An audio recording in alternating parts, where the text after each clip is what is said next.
받은 것 같아. 아멘.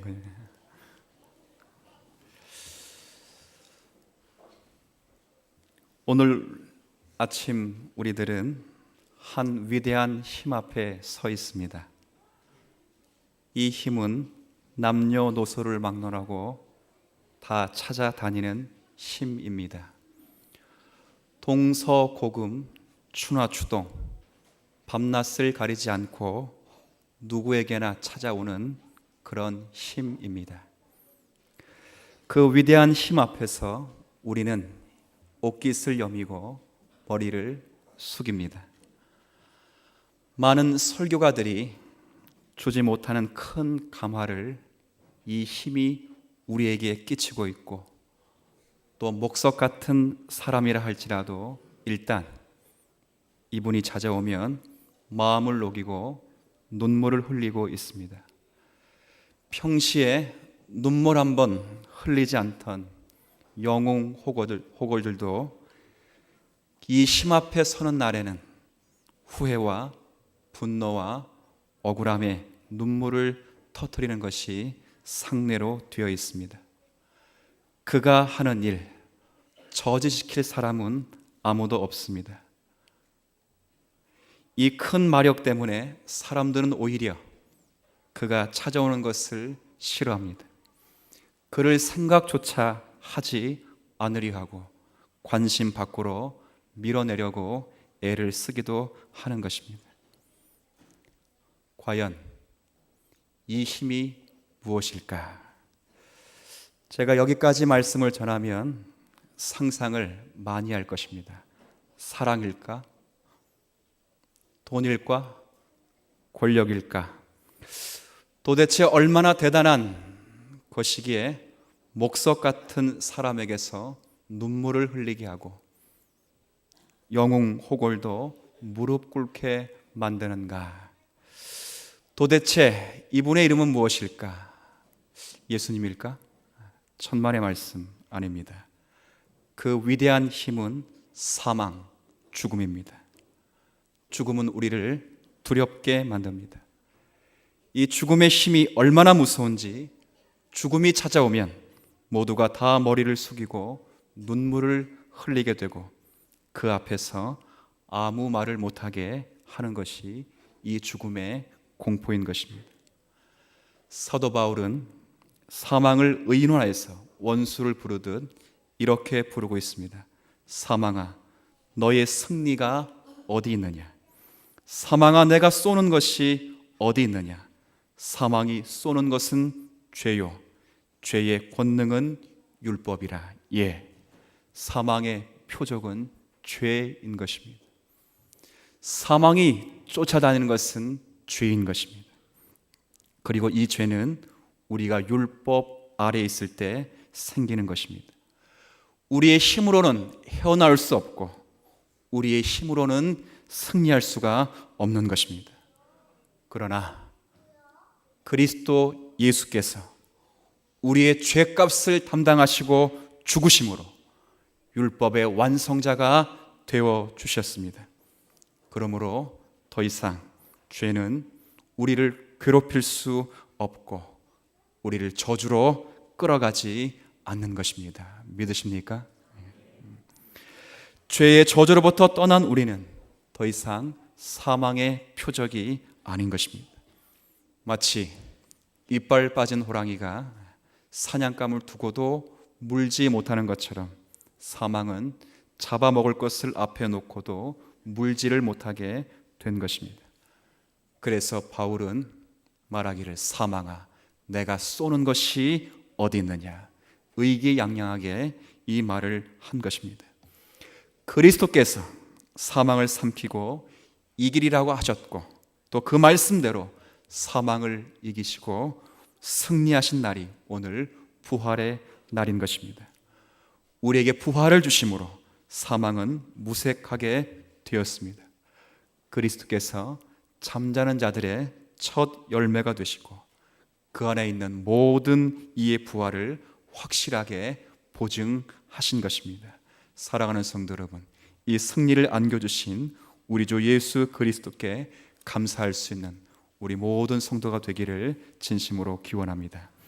이처럼 부활은 예수 그리스도의 십자가의 죽음과 함께 또 기독교에 있어서 신앙의 중심이자 핵심인 것입니다.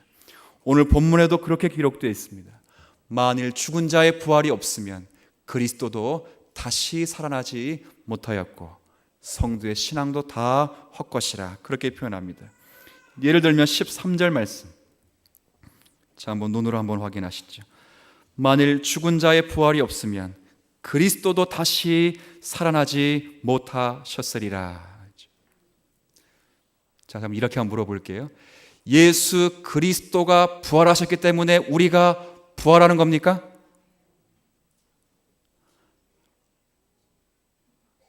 아니면 부활이라는 열매는, 부활이라는 질서는 원래 있는데 그 질서를 보증하시기 위하여 예수 그리스도가 첫 번째 부활하신 겁니까?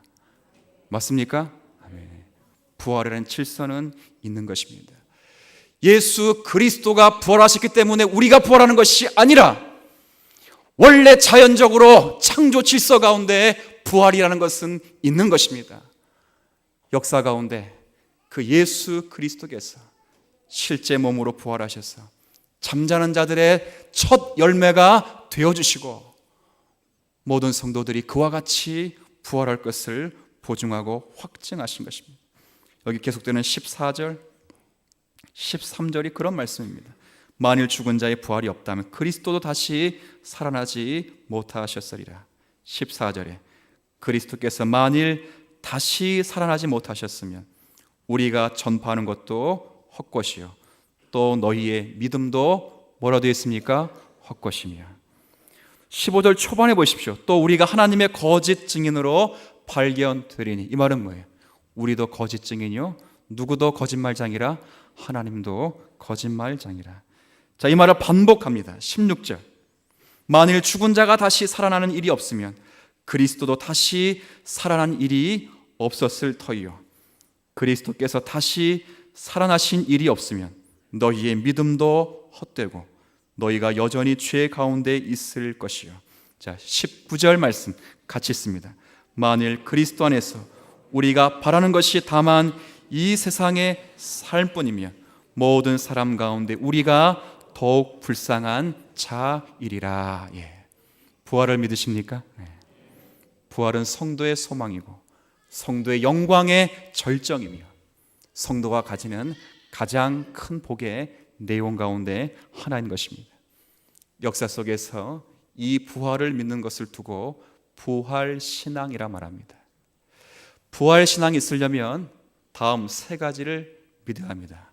한번 점검해 보시길 바랍니다. 첫 번째는 예수께서 부활하셨다는 사실을 믿는 신앙입니다. 제가 물어보지요. 2000년 전에 우리 주 예수 그리스도께서 우리의 죄를 대속하시기 위해 이 땅에 육신의 몸을 입으시고 우리의 죄를 대속하시기 위해 십자가에 달려 죽으시고 제3일에 부활하셨다는 사실을 믿으십니까? 첫 번째입니다. 두 번째, 그 부활하신 주님이 하나님의 아들이시요 우리의 구원자가 된다는 사실을 믿는 것입니다. 믿으십니까? 그리고 마지막입니다. 예수께서 부활하신 것처럼 역사의 한 시점에 저와 여러분도 새로운 몸으로 부활하실 것이라는 사실을 믿으십니까? 아멘. 여기까지 믿으면 부활신앙이 있는 것입니다. 한 가지, 제가 이런 재밌는 질문 한번 해보죠. 이건 재밌는 질문이니까 속단해서 대답하면 어렵습니다. 예수 믿는 사람만 부활합니까? 이렇게 하면 아멘이죠. 예수 믿는 성도는 부활합니다. 아멘? 그러면 예수 믿는 성도만 부활합니까? 아니죠. 이 땅에 육신의 몸을 입고 살았던 모든 인생들이 부활합니다. 맞습니까? 그런데 부활은 다 같이 하는데 다른 부활, 그렇죠? 틀린 부활을 하는 것입니다. 요한복음 5장 29절에 우리 주님께서 말씀하시기를 무덤 속에 있는 자가 다 그의 음성을 들을 때가 오나니 선한 일을 행한 자는 무슨 부활로? 생명의 부활로. 악한 일을 행한 자는 심판의 부활로 나아오리라. 생명의 부활로 일어날 것을 믿으십니까? 선한 일 행하셨습니까? 자신이 없죠. 그렇게 말해요. 선한 일이 무엇입니까? 선한 일을 행한 자마다 생명의 부활로 나올 것이다 말하는데 선한 일을 행하셨습니까? 라고 물어보니까 아무도 자신이 없습니다. 선한 일이 무엇인가? 그건 윤리적이고 도덕적인 기준을 가리켜 하는 말씀이 아닙니다. 누가복음 19장에 보면 우리 예수님께서 부자 청년에게 한 그 대답을 통해서 확인할 수도 있는 것입니다. 영생에 관한 진지한 질문을 가지고 있는 유대인 부자 청년이 예수님께 찾아 나와서 진지한 종교적인 질문을 드립니다. 선생님, 어떤 선한 일을 행하여 영생을 얻을 수 있습니까? 영생을 받으려면 무슨 선한 일을 행해야 합니까? 그때 우리 주님께서 뭐라 말씀하시는가? 그래? 왜 그것을 내게 묻느냐? 오직 선한 이는 누구밖에 없어요? 한 분, 하나님밖에 없느니라. 그렇게 말씀을 하십니다. 이 말씀은 선의 표준은 인간에게 나타나는 것이 아니라 인간이 창출할 수 있는 것이 아니라 그 선의 표준은 하나님이 가지고 계신 것이고 하나님께로부터 기원되는 그런 표준인 것입니다. 요한복음 5장 24절에 생명의 부활과 심판의 부활을 나눌 때 그 선한 일이 무엇인가? 제가 읽어드리죠. 내 말을 듣고 또 나 보내신 이를 믿는 자는 영생을 얻었고 심판에 이르지 아니하리니 사망에서 생명으로 옮겼느니라. 이것이 선한 일입니다. 나를 보내신 이, 그분이 누구죠? 하나님. 보냄받은 자, 그분이 누굽니까? 예수 그리스도. 보내신 하나님을 믿고 보냄받으신 예수 그리스도가 나의 하나님이시며 나의 구주라고 믿는 그 일이 하나님 보시기에 선한 일을 한 것입니다. 제가 다시 묻습니다. 선한 일을 하시고 생명의 부활로 나올 것을 믿으십니까? 선한 일 하셨습니까? 자신 있게, 아멘에 자신 있게. 사람에게 선한 일을 나올 수 없습니다.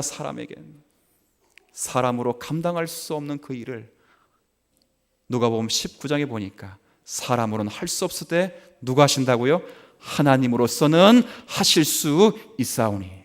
하나님이 하시는 그 일 가운데 보내신 하나님을 믿고 보냄받은 예수 그리스도를 구주로 믿는 그 일, 그것이 바로 생명의 부활로 나아가는 것입니다.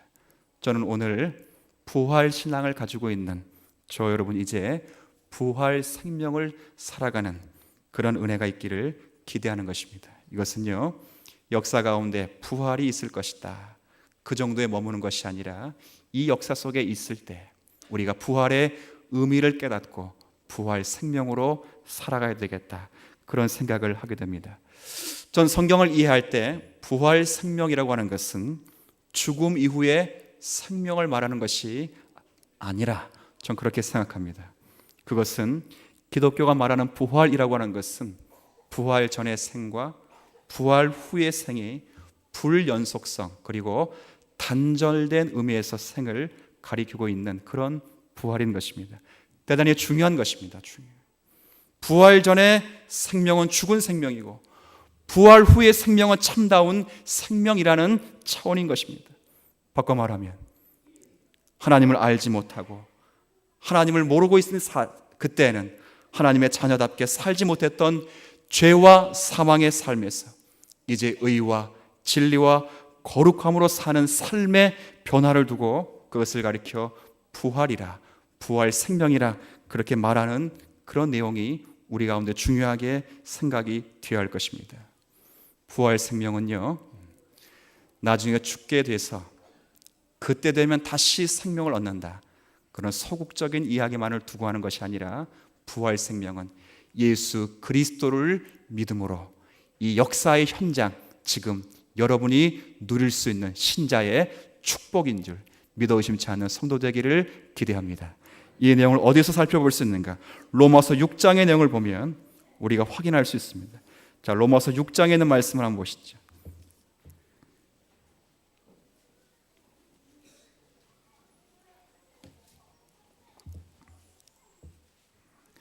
로마서 6장에 보면 이 사실을 확인할 수 있습니다. 3절, 4절, 신약성경 246쪽입니다. 신약성경 246쪽, 로마서 6장 3절, 4절 한번 같이 읽습니다. 무릇 그리스도 예수와 합하여 세례를 받은 우리는 그의 죽으심과 합하여 세례를 받은 줄 알지 못하느냐? 그러므로 우리가 그의 죽으심과 합하여 세례를 받았으므로 그와 함께 장사되었나니 이는 아버지의 영광으로 말미암아 그리스도를 죽은 자 가운데서 살리심과 같이 우리도 또한 새 생명 가운데서 행하게 하려 함이라. 여기 새 생명 가운데 행하려 하려 함이라. 이거 부활신앙, 부활 생명인 것입니다. 예수를 믿는다는 것이 무엇입니까? 예수를 믿는다는 것은 예수께서 나를 위해 죽으셨다는 사실을 믿는 것입니다. 뿐만 아니라 그 예수께서 다시 사신 것을 믿는 것입니다. 무엇을 위하여 그분이 우리를 위하여 죽으셨습니까? 바로 죄와 사망에 대하여 죽으신 것입니다. 예수님의 고백을, 예수님의 죽음을 고백하는 우리들의 고백은 내가 하나님 없던 삶과 함께 그 삶을 정리하고 주께서 죽으실 때 함께 죽었다고 하는 것을 고백하는 삶인 것입니다. 동시에 그 죽음은 다시 사는 새로운 삶을 말하고 있는 것입니다. 하나님의 자녀의 이름을 가지고 다시 살아가는 삶, 그리스도의 사심과 합하여 연합하여 사는 그 삶, 성경을 그걸 가리켜 새 생명, 부활 생명, 그렇게 말씀을 하고 있는 것입니다. 6절부터 11절까지 읽어가면 잘 표현되어 있습니다. 제가 6절부터 11절까지 말씀을 읽을 테니까 눈으로 한번 확인해 보시면 좋겠습니다. 우리가 알거니와 우리의 옛 사람이 예수와 함께 십자가에 못 박힌 것은 죄의 몸이 죽어 다시는 우리가 죄에게 종노릇 하지 아니하려 함이니 이는 죽은 자가 죄에서 벗어나 의롭다 하심을 얻었습니다. 8절에 만일 우리가 그리스도와 함께 죽었으면 또한 그와 함께 살 줄을 믿노니 이는 그리스도께서 죽은 자 가운데서 살아나셨으며 다시 죽지 아니하시고 사망이 다시 그를 주장하지 못할 줄을 알미로다. 그가 죽으심은 죄에 대하여 단번에 죽으시며 그가 살아 계심은 하나님께 대하여 살아 계심이니 11절 말씀 같이 읽습니다. 이와 같이 너희도 너희 자신을 죄에 대하여 죽은 자요 그리스도 예수 안에서 하나님께 대하여는 살아있는 자로 여길지어다. 아멘. 예. 죄에 대하여 죽은 자, 이제 하나님께 대하여 그리스도 안에서 살아있는 자로, 하나님에 대하여 산 자로 사는 것, 이것이 바로 부활 생명을 누리는 것입니다. 제가 조금 전에 말씀을 드렸습니다. 부활 생명이라고 하는 것은 죽어야 효력이 발생되는 것이 아니라 이 땅에 세례를 통하여 예수 그리스도를 믿음을 고백함을 통하여 그리스도와 함께 죽고 그리스도와 함께 산 성도가 된다면 이 부활 생명은 바로 이 자리에서 성도가 누릴 수 있는 가장 인생의 큰 축복임을 우리가 모두가 고백할 수 있게 되기를 기대하는 것입니다. 우리 모두는 어떻게 고백해야 되는가? 12절 13절이 잘 소개해주고 있습니다. 12절 13절 이렇게 말씀합니다. 그러므로 어떻게 부활 생명을 살아야 되는가? 12절과 13절 같이 있습니다. 그러므로 너희는 죄가 너희 죽을 몸을 지배하지 못하게 하여 몸의 사욕에 순종하지 말고 또한 너희 지체를 불의의 무기로 죄에게 내두지 말고 오직 너희 자신을 죽은 자 가운데서 다시 살아난 자 같이 하나님께 드리며 너희 지체를 의의 무기로 하나님께 드리라. 아멘. 이것이 부활 생명을 살아가는 것입니다. 우리 모든 성도는 역사의 한 시점에 있는 부활 신앙을 부여잡고 죽음 이후에 발생되는 그런 효력이 아니라 부활 신앙을 믿는다면 그 부활 생명을 가지고 바로 이 자리에서 부활 신앙인답게 살아가는 은혜가 있기를 기대하는 것입니다. 죄로부터 속박으로부터 자유, 해방만이 아닙니다. 그건 소극적이고 부정적인 것입니다. 마치 from의 자유입니다. 몸으로부터 해방의 자유. 예, 참 귀한 것입니다. 그러나 그것은 소극적이고 부정적인 것입니다. 적극적인 것이 있습니다. 그것은 to의 자유입니다. 무엇에게로의 자유. 우리가 죄에, 우리의 사망에, 죽음으로부터 해방을 받았다면, 자유함을 받았다면 그것으로 끝나는 것이 아니라 이제 그 자유함을 가지고 하나님을 향하여 그 자유함을 누릴 수 있게 되는 성도가 되기를 기대하는 것입니다. 이 해방의 기쁨만이 아니라 이제 해방된 자로서 의를 행하는 자유. 예전에는 이 자유를 몰랐습니다. 알지도 못했고, 그리고 그 자유를 행할 수 없었습니다. 그러나 이제 그 의 자체가 무엇인지, 그 의덩어리 되시는 그리스도가 우리 가운데 다시 부활하여 살아계시기 때문에, 그분의 말씀을 우리 가슴에 두었기 때문에 그분으로 인하여 부활 생명을 살아갈 수 있는 것입니다. 죄와 싸우시길 바랍니다. 말씀에 집중하는 은혜가 있기를 바랍니다. 희생과 섬김을 다하시길 바랍니다. 해방만을 기억하지 말고 자유함을 받은 성도답게 서로 종노릇하여 주님의 교회를 섬겨가는 성도가 되기를 기대하는 것입니다. 하나님이 기뻐하신 뜻을 분별하기를 기대하고 그런 자로 살아가는 성도의 삶이 되어야 할 것입니다. 우리 모두는 부활 생명의 증인으로 여기에 서 있습니다. 여러분의 인생이 하나님의 손에 있다는 것, 그리고 하나님의 모든 복을 소유하고 있다는 것을 잊지 않았으면 좋을 것 같습니다. 우리를 위해 주께서 죽으셨고 우리를 생명 가운데 살게 하시기 위하여 주님께서는 부활하셨고 지금 저와 여러분과 함께 계시고 우리를 위해 중보하시며 우리로 하여금 부활신앙, 부활 생명을 살게 하시는 것입니다. 이 생명 잘 살아 주님께 영광을 올리며 참 자유함을 만끽할 수 있는 우리 모두가 되기를 진심으로 축원합니다. 하나님 아버지, 죄와 사망으로부터 해방을 받았습니다.